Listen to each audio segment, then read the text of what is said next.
Sí, buenas tardes. Les habla Ismael Benavides. Eh, yo actualmente soy empresario privado, pero he dedicado toda mi vida a los intereses del país. He estado en el sector público 10 años en distintas funciones y por eso creo que tengo la experiencia y los conocimientos como para tratar este tema que me ha sido encomendado, que es la defensa del modelo económico. Empezando con esta lámina, quiero mencionar que la economía de mercado o la economía social de mercado es el único método que ha permitido a países crecer con crecimiento y bienestar. La verdad está en los números que prueban lo que voy a contar y lo demás es pura demagogia. ¿Cuáles son los resultados de este modelo a nivel mundial? Países comparables al Perú en el año 1960, o sea, hace 60 años, que siguieron el modelo con convicción y constancia, hoy son potencias mundiales. Se los voy a ilustrar. El padre de la economía moderna, Adam Smith, hace más de 200 años, ya sabía lo que funcionaba. Y desde que publicara su libro La riqueza de las naciones en 1776, estableció las bases de lo que hoy los países exitosos, los países en desarrollo y desarrollados, que es la libertad individual y la iniciativa privada, la apertura económica y fomento de la competencia, el equilibrio natural de oferta y demanda, y la no intervención del Estado solamente en su rol de facilitador y no planificador. Y Adam Smith decía, el esfuerzo natural de todo individuo para mejorar su propia condición cuando se ejercita con libertad y seguridad es un principio tan poderoso que por sí solo y sin ayuda alguna no es únicamente capaz de conducir a la sociedad a la riqueza y a la prosperidad, sino a superar el centenar de obstrucciones impertinentes con que la locura de las leyes humanas obstaculiza con demasiada frecuencia su funcionamiento. Adam Smith previó lo que iba a ocurrir en el mundo hace más de 200 años. Hoy día tenemos, la mayoría de países en el mundo aplican el modelo de libertad de mercado, incluso países comunistas como China, que tienen una economía mixta, que parte es estatista y parte se han dado cuenta que para alimentar y para hacer crecer una economía de 1.300 millones de habitantes necesitan una economía de mercado. Y entonces el modelo estatista pues es donde el Estado es el gestor, y en el Perú hemos vivido muy malas experiencias de ella, mientras que en la economía del mercado las personas son los gestores. Y veamos las diferencias. El modelo estatista, a la izquierda de nuestra lámina, tiene una planificación central de la economía, mientras la economía de mercado es la libertad de realizar actividades económicas dentro de lo que las leyes permiten. En segundo lugar, el modelo estatista prevé la intervención del Estado en actividades económicas, eso quiere decir empresas públicas, etcétera, de los cuales los peruanos tienen muy mala regulación. La economía de mercado solamente prevé al Estado como facilitador y regulador. El modelo estatista genera controles sobre la producción, la oferta y precios. Y ya hemos visto lo que ha ocurrido cuando el Estado interviene, tanto ofertando servicios y productos como fijando precios, que nunca funciona. Y la economía de mercado prevé la regulación natural del mercado, es decir, la oferta y la demanda, generan la estabilidad de los precios en el tiempo. El modelo estatista prevé una economía no competitiva y cerrada, y eso beneficia a quienes tienen acceso al Estado, es decir, a los mercantilistas. La economía de mercado es una economía competitiva e integrada al mundo, es decir, tenemos que competir con todo el mundo en beneficio de nuestros productores y también en beneficio de los consumidores peruanos. Y el modelo estatista, al final, funciona con restricciones de las libertades individuales. Es decir, termina siendo antidemocrático. Y la economía de mercado prevé un ejercicio pleno de los derechos individuales de los ciudadanos. Es decir, una marcada diferencia entre ambos. Los países que han adoptado una economía de mercado han logrado crecer y generar riqueza para todos sus ciudadanos. Aquí podemos ver, Estados Unidos tiene $65.000 per cápita de PBI. Singapur tiene algo semejante y ha crecido 152 veces desde 1960. Corea tenía un PBI, Corea del Sur, un PBI menor al peruano y ha crecido 200 veces su PBI desde el año 1960. Y el Perú tiene un PBI de cerca de $7.000 por persona y ha crecido solamente 28 veces su PBI desde 1960.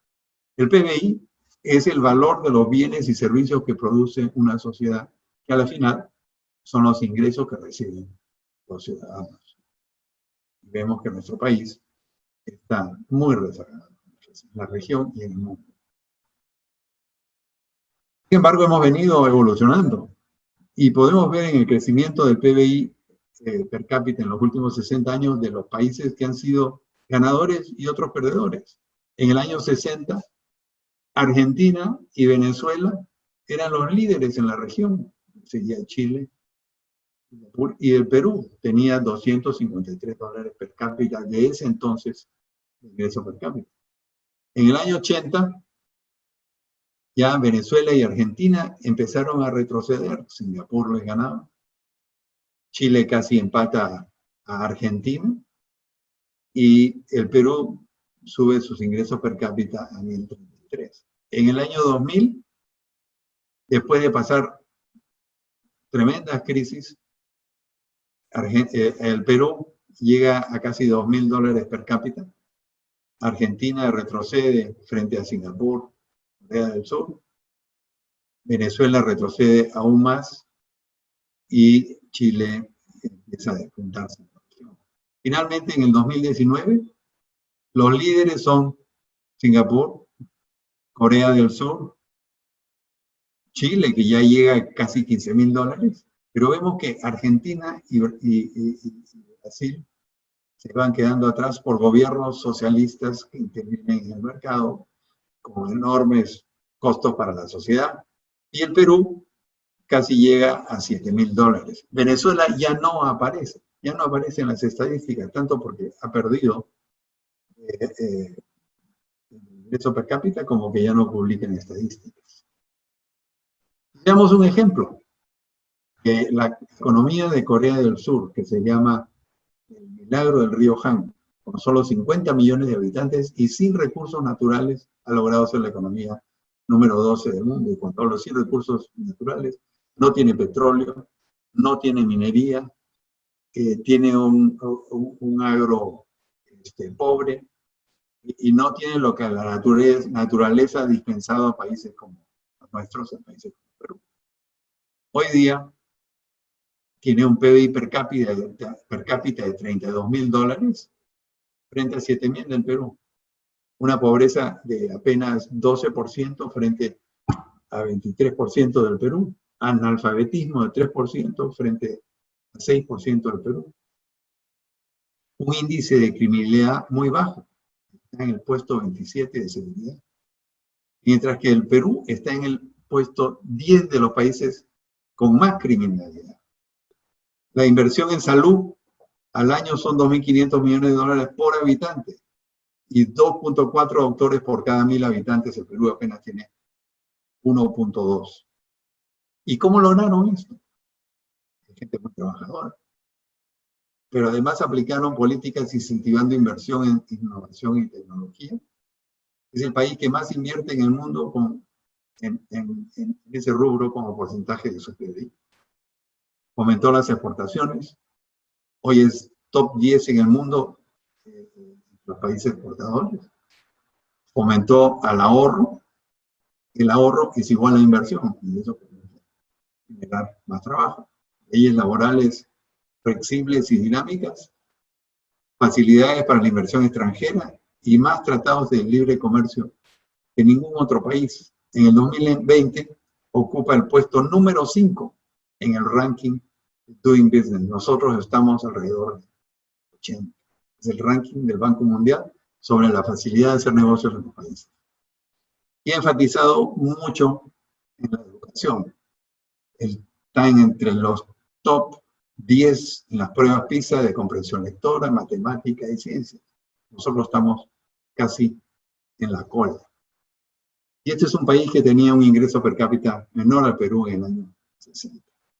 Después de haber pasado unas guerras y un desmembramiento de su país con Corea del Norte. Corea sigue siendo el modelo de economía de mercado que ha logrado un entorno favorable para el crecimiento y la inversión. En el Doing Business, como mencioné, está en el número 5. Nosotros estamos en el 76. En el 2010 estábamos en el número 56. Entonces hemos retrocedido.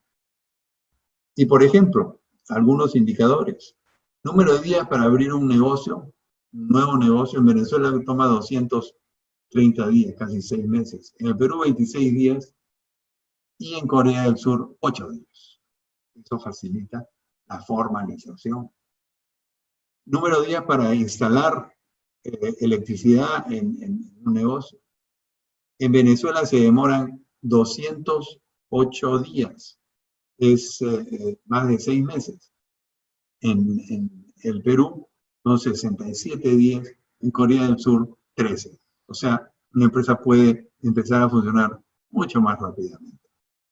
En el ranking de apertura comercial, es decir, la facilidad de hacer comercio con el resto del mundo, Venezuela está 188 días, está 188, perdón, entre 190 países en el mundo.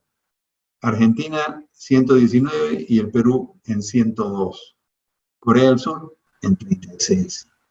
Todo esto es un costo para los pobladores de los países.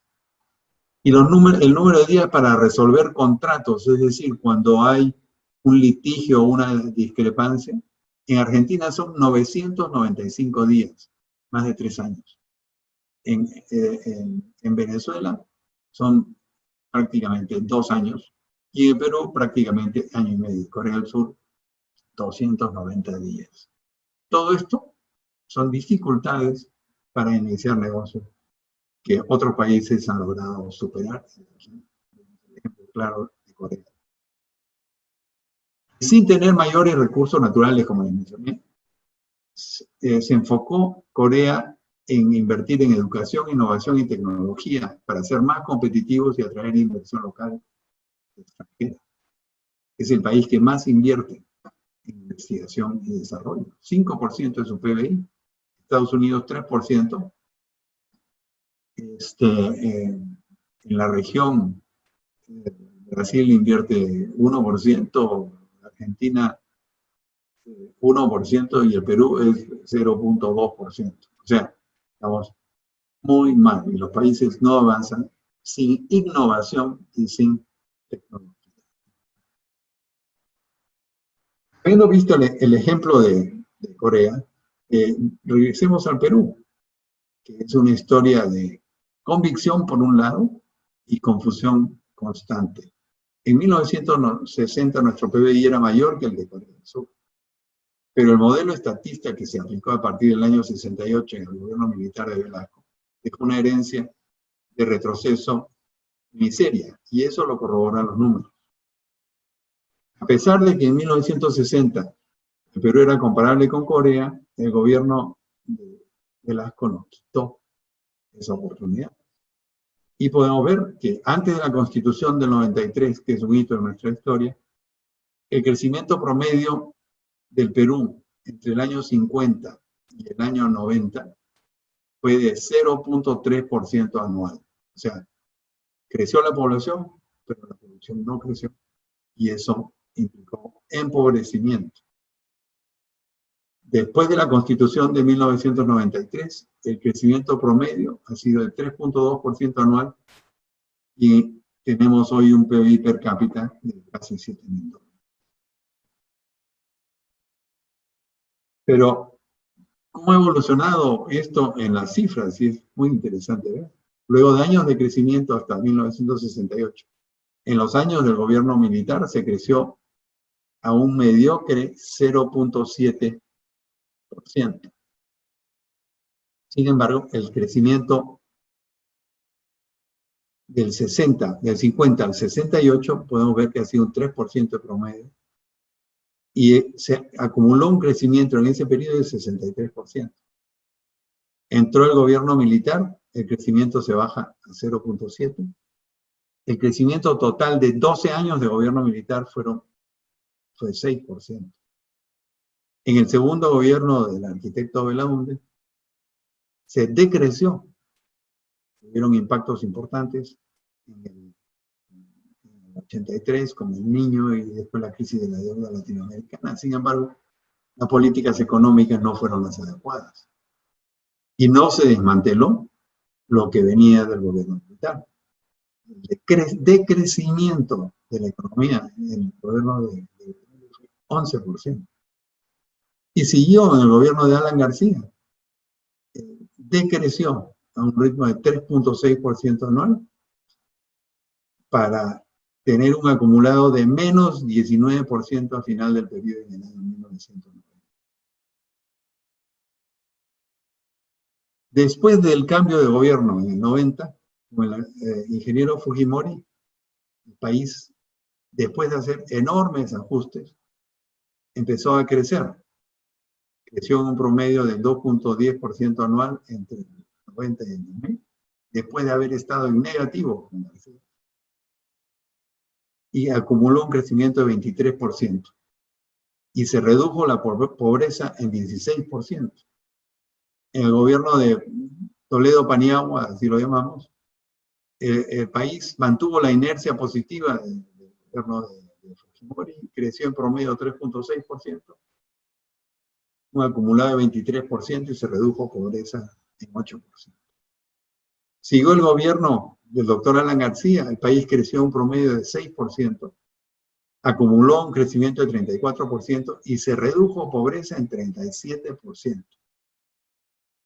Sin embargo, las cosas empiezan a cambiar y se ve ya la tendencia en el gobierno de Humala.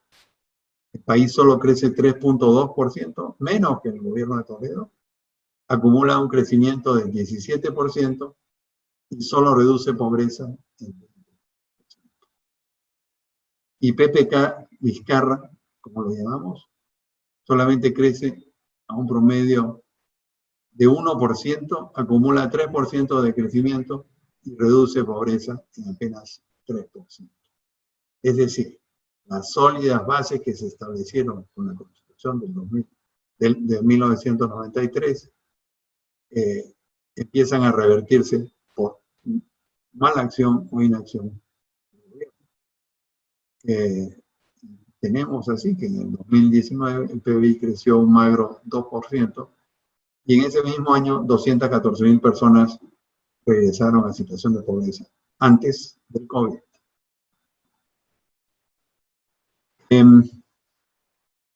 ¿Qué pasó entre los años 68 y 79?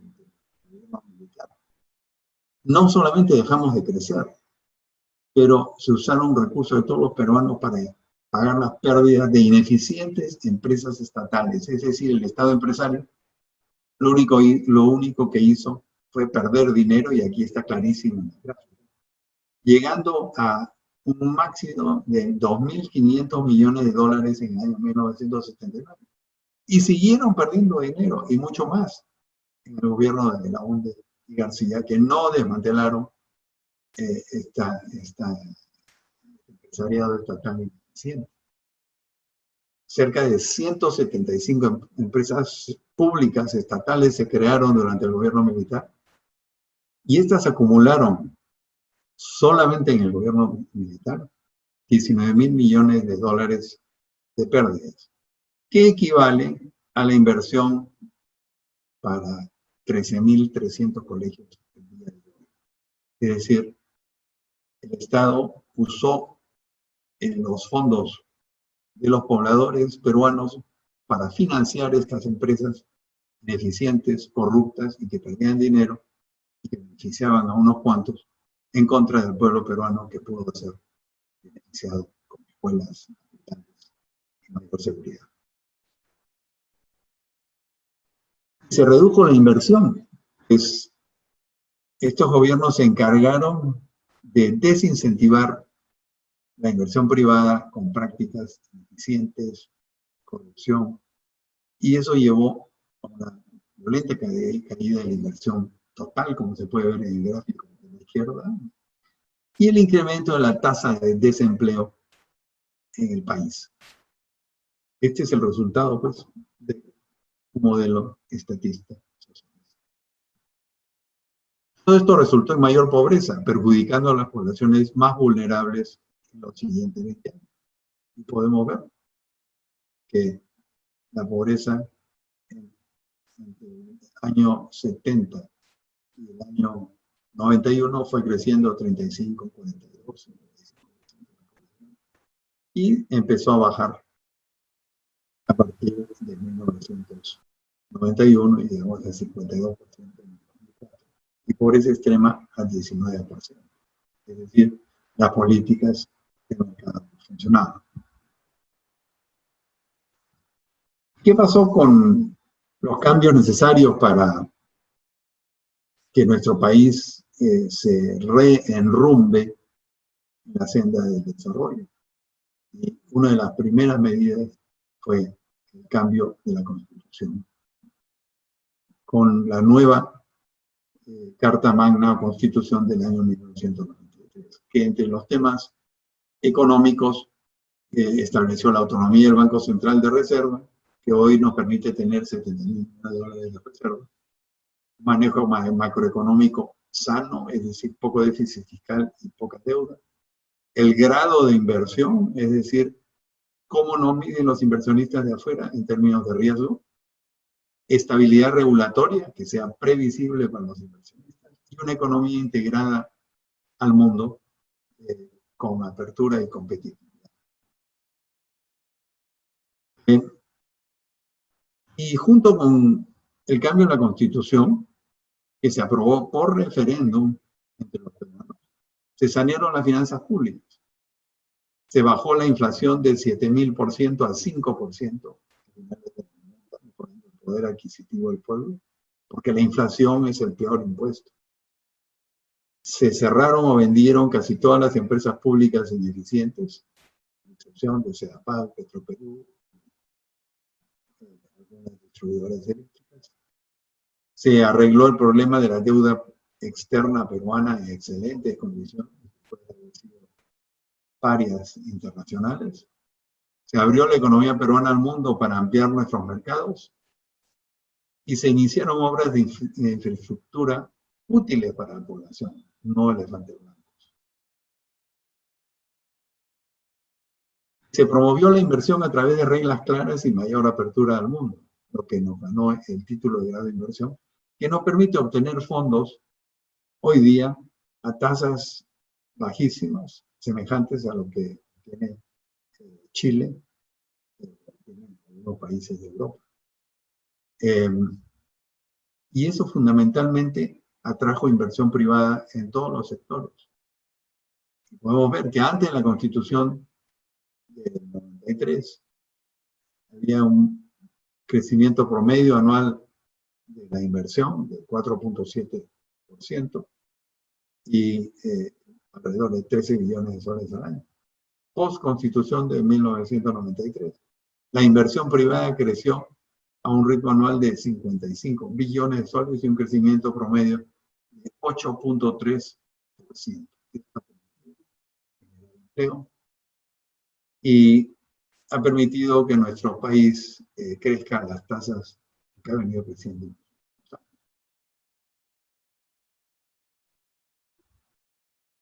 Otro de los temas fundamentales es el orden en las finanzas públicas, es decir, gastar menos de los impuestos de los peruanos, Estado más compacto y eficiente, y tener más para gastar en infraestructura, educación, salud y acumular reservas que hoy financian los programas sociales y la reactivación que vivimos hoy en el COVID-19. Los déficits enormes que hubieron antes del 93, que fueron de un promedio de 6.8%, como podemos ver en la gráfica, lo único que generaron fue endeudamiento del país e inflación, porque los déficits tienen que financiarse. Post-constitución del 93, el déficit promedio anual ha sido de 0.9%, fácilmente financiable, sin poner una presión por el Estado.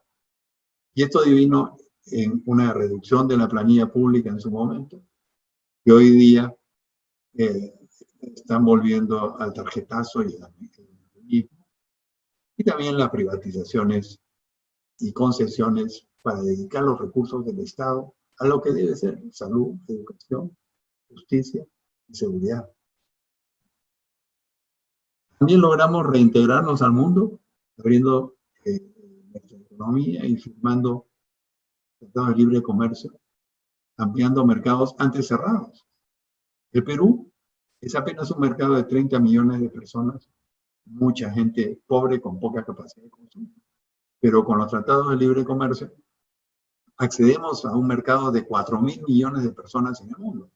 Por eso es que nuestras exportaciones no tradicionales, agrícolas, textiles, pesqueras, metalmecánica y de toda índole, han crecido sustantivamente en los últimos años.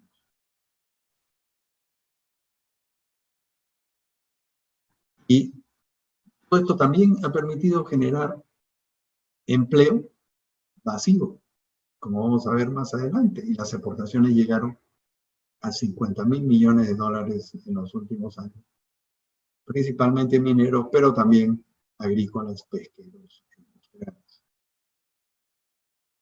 Mejoró la descentralización a través de la consolidación de los sectores agroexportador y minería. Ambos sectores son totalmente descentralizados. Y esto ha permitido generar bienestar en las provincias. Ica, hoy día, es la región con mayor crecimiento en todo el país, basado fundamentalmente en agricultura. Sin embargo, también en minería y también en crecimiento potencial. El sector agrario ha sido un ejemplo de generación de empleo, ya que emplea más de 4 millones de personas, que es casi el 25% de la población económicamente total. Aporta 5% del PBI, pero aporta mayor empleo que cualquier otro sector. En el 2018 solamente la agroindustria logró generar 58.000 puestos de trabajo formales nuevos, representando un crecimiento del 27% en el año anterior. Y eso se debe fundamentalmente a la inversión en el agro. En el caso de la minería, la mitad de las utilidades de las mineras se destinan a impuestos. En los últimos 10 años, las empresas del sector desembolsaron 85.000 millones de soles en tributos, que corresponde a un 20% de la recaudación tributaria. De este aporte, 38.000 millones fueron destinados a canon, sobrecanon y regalías en el mismo periodo. Pero el 40% está guardado en el Banco de la Nación, porque los gobiernos locales y regionales carecen de las capacidades para gastarlos en infraestructura útil. Por ejemplo, Cajamarca, donde tenemos importante minería de oro y otros metales, ha logrado invertir de lo que ha invertido, porque todavía tiene sobrantes, en energía 36%, en educación 34% y en saneamiento 29%. Y en el caso de Moquegua, de donde proviene el presidente de la República, casi las 2/3 partes de lo invertido en servicios provino de la minería. Se gastó 68% el canon en energía, 68% de lo invertido en energía vino del canon. En educación, el 52% vino del canon, en saneamiento 51%. Y así esta región logró una cobertura de agua del 95%, y de alumbrado público en el 92%, y también tuvo un sistema educativo más avanzado que todas las regiones del Perú. ¿Y de qué provino? Del canon de Toquepala, Bajones, que fundamentalmente viene del asado del Perú. Gracias a esta descentralización, ha generado una cadena de desarrollo con mayores productos y servicios a nivel nacional. Podemos ver aquí cifras del 2000 comparado con el 2011, donde habían pocos malls, pocos supermercados en el país. Y miren cómo está cubierto en el 2011. Y por supuesto, ni decir dónde estamos hoy día en cuanto a acceso de la población a los mismos beneficios que tienen los de Lima. Finalmente, pero más importante, se redujo la pobreza en el Perú de 57% en el año 90 a 21% en el año 2019. Sin embargo, como los gobiernos a partir del año 2011 no priorizaron los crecimientos de la economía, sino gastar en cosas innecesarias, en el 2019, por primera vez, luego de 10 años consecutivos de crecimiento, más de 200.000 personas regresaron a la pobreza. Y eso lo que demuestra es que las políticas que van en contra del desarrollo y del mercado, lo único que generan es más pobreza. La falta de convicción en el modelo económico de mercado y la ineficiencia y corrupción han causado una desaceleración de la economía y una dramática caída de la inversión privada. Aquí están los números. No son inversiones. No. Podemos ver que se llegó a una inversión privada, crecimiento de la inversión privada del 26% en el 2010, y empieza a caer en el 2011, el 12, el 13, lo que se llamó el piloto automático. Y a partir del 2014, 2015, 2016 es negativo. Se repone algo en el 2018. ¿Pero qué ha generado esto? En primer lugar, inestabilidad regulatoria y sobreregulación de la actividad privada. Gente que piensa que ellos pueden regular mejor y hacer las cosas mejor que los empresarios. Una inadecuada, y cuando hablo de empresarios, hablo de todos, pequeños, grandes, micro, de toda índole. Y en segundo lugar, una inadecuada inversión en infraestructura para el desarrollo. Frente a elefantes blancos, inversiones inútiles como el gasoducto sur, Talara, el satélite, la red dorsal, IRSA, etc., que absorben recursos del Estado en vez de ser dirigidos a salud, educación, seguridad. Es así que empezamos a ver una caída del PBI que no llega a recuperarse en el 2019. Apenas creció en 2%, después de haber tenido años exitosos de haber llegado hasta el 9.1. Y es importante ver que mientras más crecía el país, como podemos ver entre el 2005, el 2008, el 2010, el 2009 hubo una crisis externa pero la pobreza pasó entre el 2006 y el 2011 de 45% a 25%. Y como mencioné, en el 2019, que no hubo crecimiento suficiente, aumentó la pobreza. De la tasa mínima para reducir pobreza, en un país como el nuestro, la tasa mínima de crecimiento es de 5%. Y eso no lo logramos hace varios años.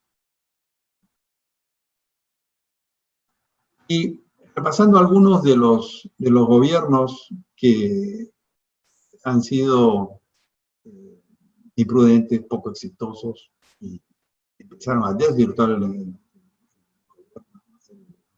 mercado y la economía social de mercado. Empezamos con el gobierno de Ollanta Humala y Nadie Heredia. En primer lugar, hubo una sobreregulación del sector privado, el inicio del enfoque estatista de la economía. Es decir, los elefantes blancos, que no sirven para mucho. Y el descuido de las funciones básicas del Estado en salud, educación y seguridad que hoy día vivimos. Este enfoque estatista dio pie a la complicidad del Estado con empresas corruptas, como ver en la foto, y a sobrecostos que hoy pagamos todos los peruanos. Por ejemplo, el Club de la Construcción. La refinería de Talara es una inversión de 6.400 millones de dólares que aún no se termina. En un momento en que el mundo se está yendo a energías renovables, los autos en los países desarrollados ya van a ser eléctricos en los próximos 5 años, es decir, no vamos a usar petróleo. Y nosotros también vamos a empezar a usar autos eléctricos. Sin embargo, invertimos en esta refinería. ¿Cuánto se podría haber hecho en inversión social con estos 6.400? El gasoducto sur peruano. Empezaron a cobrarnos en nuestra factura mensual de electricidad 7.300 millones de dólares. Y ni siquiera hay reservas de gas probadas. La línea 2 del metro, que se cambió el trazo original y terminó siendo el metro más caro del mundo. Y así sucesivamente. Estos elefantes blancos son pesos muertos en la economía que el pueblo tiene que cargar. El gobierno de PPK Martín Vizcarra empezó con una alianza tácita con Humala y sectores de la izquierda retrógrada peruana. Se continuó con los elefantes blancos, es decir, la línea 2, la refinería de Talara, los panamericanos, todos habían iniciado en la época de Humala. Decretos legislativos inocuos o negativos que generaron estabilidad legal. Mayor endeudamiento público para financiar estos déficits y estos elefantes blancos, el pueblo ha tenido que endeudarse. Ya ha pasado la deuda pública de 18% del PIB en el año 2011 a 30% en la actualidad y subiendo.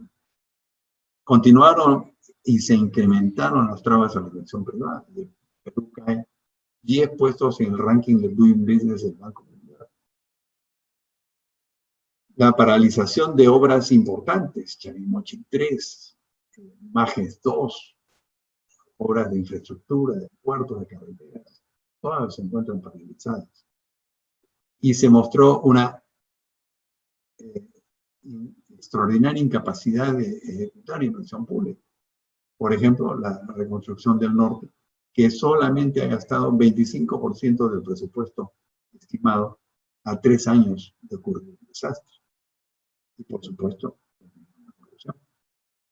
la desatención a las poblaciones más vulnerables, porque no se trata solamente de regalar dinero, compensación 65 y otros temas asistencialistas, sino también de ser mucho más preciso en la acción. Y es así que la anemia que marca la formación de los niños y la creación en su cuerpo de capacidades importantes aumentó de 40% a 46% en 2018. Y finalmente, un cierre innecesario del Congreso para encubrir actos de corrupción actuales y anteriores a la gestión. La desatención del Estado a sus obligaciones fundamentales ha puesto a la población peruana en grave peligro. Y quiero listar algunos. Incompetente manejo del COVID-19, una estrategia de control totalmente equivocada que devino tener una crisis económica. Y esto ha llevado a que seamos número 5 en contagios totales en el mundo, número 1 en cantidad de muertos por millón en el mundo, un sistema hospitalario público colapsado, no hay ningún hospital nuevo desde el 2011, y la incapacidad de ejecutar el presupuesto del propio Ministerio de Salud. Por ejemplo, al 30 de junio solamente se había ejecutado 31% del presupuesto de emergencia COVID, 33.9% del presupuesto anual de bienes y servicios, que son básicamente medicamentos y equipamiento básico. y 11.6% de la inversión anual del presupuesto en hospitales y centros médicos. Es decir, una incapacidad absoluta de hacer el gasto focalizado. Y finalmente, una falta de estrategia para distribuir la asistencia estatal, fomentando colas y contagios. Es decir, un caos absoluto. En segundo lugar, ha habido una paralización innecesaria de la economía, afectando principalmente al sector privado y el empleo de 4 millones de personas. El PBI cayó 32.8%. Y se espera que caiga un total de 15% anualizado a fin de 2020. La peor caída en América Latina y una de las peores del mundo, después de haber sido la estrella. En tercer lugar, el colapso del sistema público educativo. Esto ha devenido una pérdida del año escolar para más de 2 millones de alumnos, escuelas paralizadas y alumnos rurales sin internet y sin tablets. O sea, increíble. En cuarto lugar, una inseguridad rampante con un aumento dramático en asaltos y violencia, producto del descuido de las fuerzas del orden, la corrupción y la dramática situación. Esto es la inacción del Estado frente a la crisis. Y quisiera concluir diciendo una frase que una ilustre primer ministro de Inglaterra formuló en algún momento. Y dijo, no existe dinero público, solo existe dinero de los contribuyentes, es decir, de quienes pagamos impuestos. No solo impuestos a la renta, sino todos los días con una pequeña compra se paga IGB, compramos combustibles, se paga IGB, consumo, en fin. Hay multiplicidad de formas como terminamos los ciudadanos pagando impuestos. El sector privado, y cuando hablo del sector privado, hablo de empresas y hablo de personas. Y un sector privado sano y dinámico, una relación con empresas que crecen, contribuyen con el 100% de los impuestos que recibe el Estado para poder lograr sus principales responsabilidades y actividades. Mientras más empresas formales y contribuyentes hay, más fondos habrán para invertir en salud, educación, seguridad y justicia. Pero vemos que en los últimos años la recaudación estatal no crece. Y en esta última década, especialmente, el Estado ha sido negligente en sus obligaciones frente a la población, invirtiendo dinero en elefantes blancos que no rentan y aumentando innecesariamente la burocracia estatal, tarjetazos, amiguismo, consultorías innecesarias absolutamente y dejando de lado inversiones a favor del bienestar de los ciudadanos, hospitales, escuelas e infraestructura. Los números nos demuestran, y hemos visto en esta presentación, que el modelo económico ha sido exitoso en aumentar los ingresos de los peruanos, reducir la pobreza y mejorar el nivel de vida de la gente.